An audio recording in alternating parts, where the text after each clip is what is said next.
Amis internautes, n'oubliez pas de liker, de vous abonner et de cliquer sur la note de notification pour ne rien rater. Bonsoir à toutes et à tous et merci de nous rejoindre pour cette nouvelle édition du Grand Zoom de BLTV.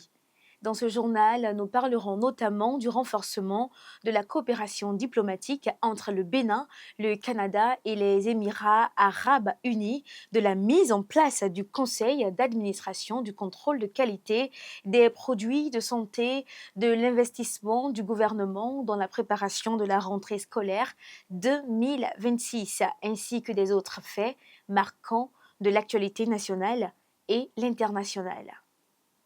Au sommaire de cette édition, Diplomatie, Amaury Brunette reçoit les nouveaux ambassadeurs du Canada et des Émirats arabes unis. Éducation, 2,8 milliards de francs CFA investis pour équiper les élèves de CI et CP. Cameroun, Paul Biya remanie le haut commandement militaire depuis l'étranger. Sénégal, Gambie, les deux pays relancent le bornage de leurs frontières communes. Ghana, vers une réforme constitutionnelle avec un quinquennat et une présidentielle ouverte des 35 ans. Place à l'information. Diplomatie, Amaury Brunette reçoit les nouveaux ambassadeurs du Canada et des Émirats arabes unis.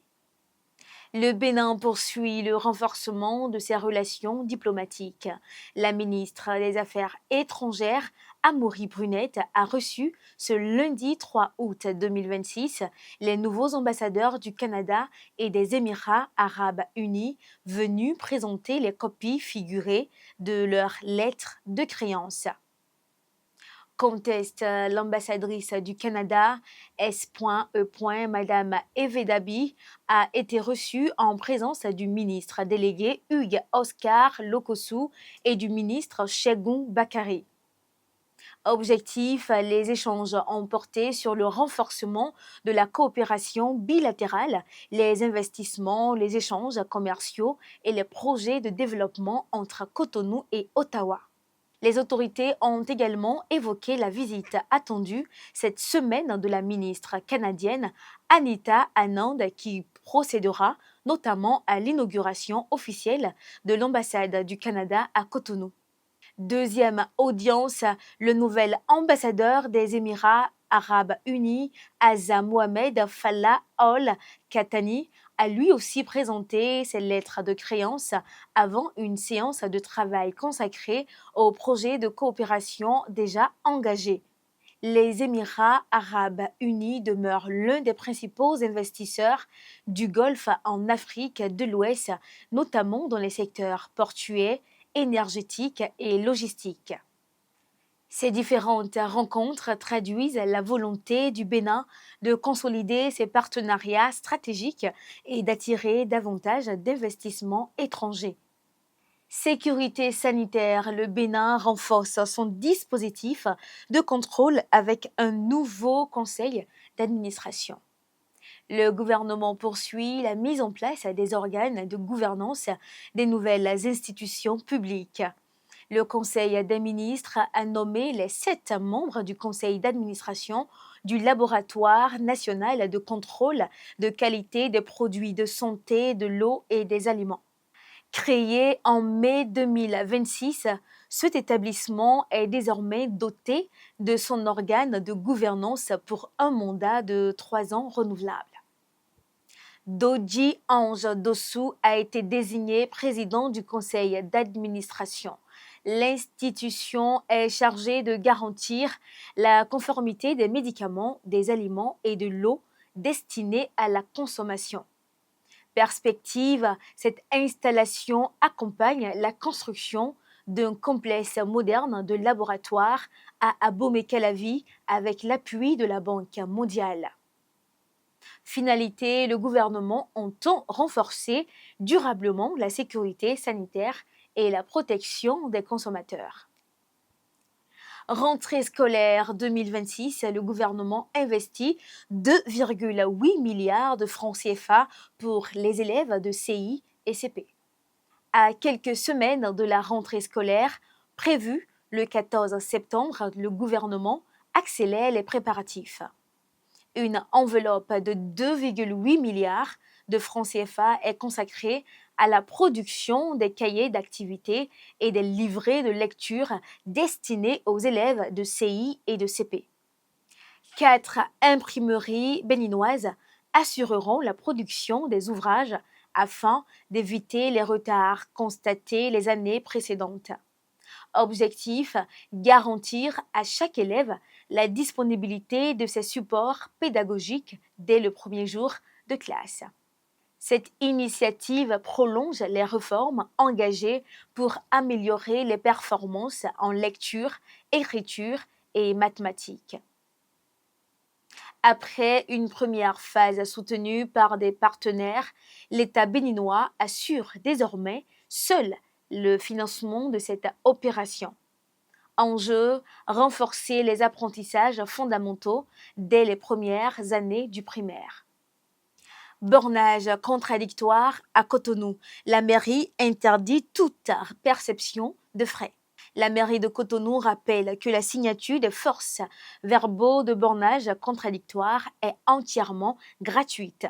Des chefs de quartier et certains intervenants exigeaient illégalement des paiements avant de signer les procès-verbaux. Clarification, la signature vise uniquement à constater la présence des parties concernées et les observations formulées lors du bornage. Aucune somme d'argent ne doit être versée pour cette formalité administrative.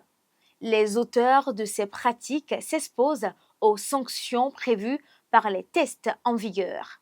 La mairie invite ainsi les populations à dénoncer toute tentative d'extorsion auprès des services compétents. Zonyanando, un partenariat stratégique pour renforcer l'accès à l'eau et à l'énergie. Le ministre de l'Énergie, de l'eau et des Mines poursuit la mise en œuvre des réformes gouvernementales à Zonyanando.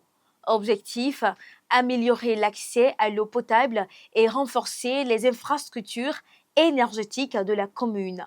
Les projets d'adduction d'eau et d'électrification font l'objet d'un suivi conjoint avec les autorités locales.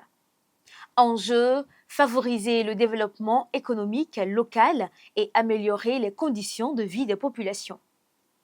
Les priorités seront ajustées en fonction des besoins identifiés sur le terrain.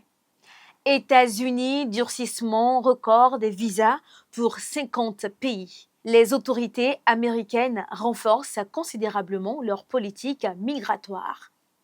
Les ressortissants de 50 pays, dont 30 Africains, devront désormais verser une caution pouvant atteindre $20 000 pour obtenir certains visas. Comme objectif, ils annoncent la lutte contre les dépassements de durée de séjour.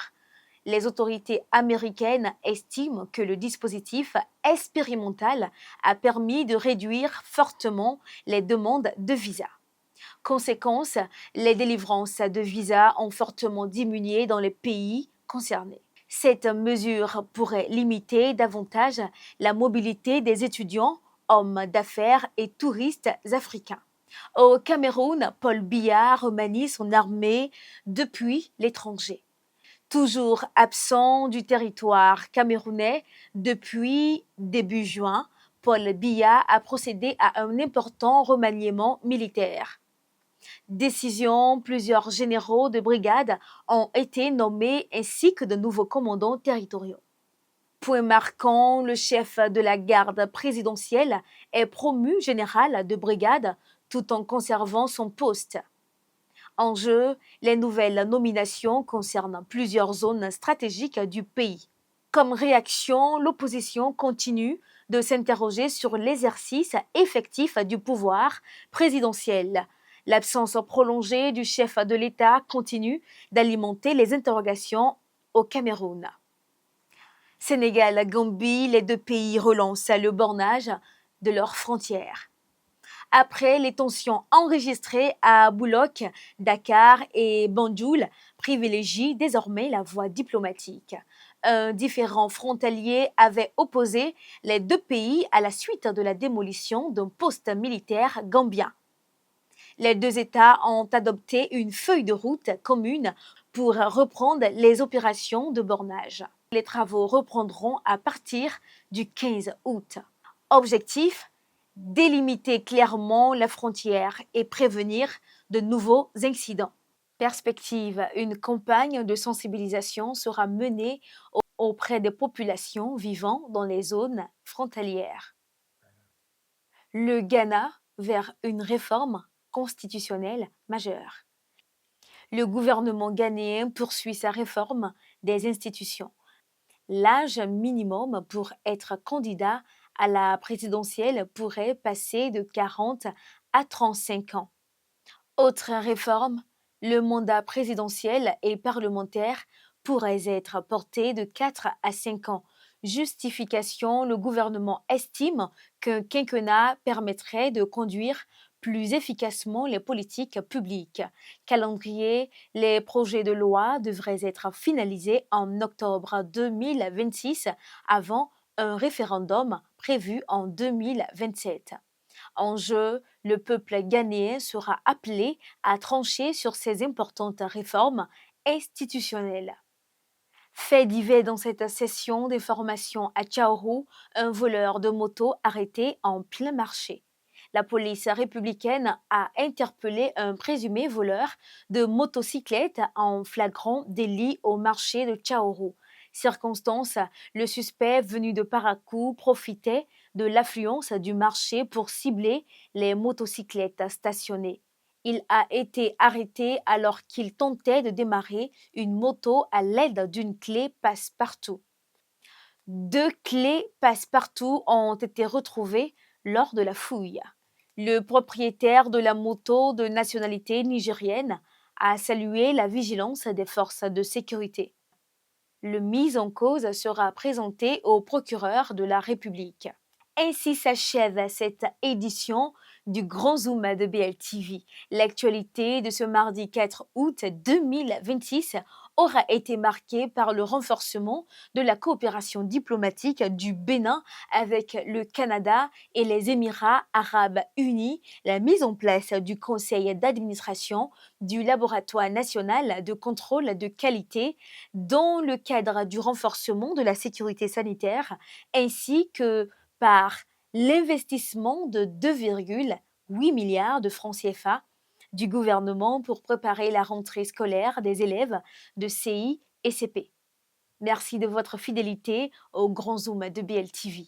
Excellente soirée à toutes et à tous et à bientôt pour une nouvelle édition.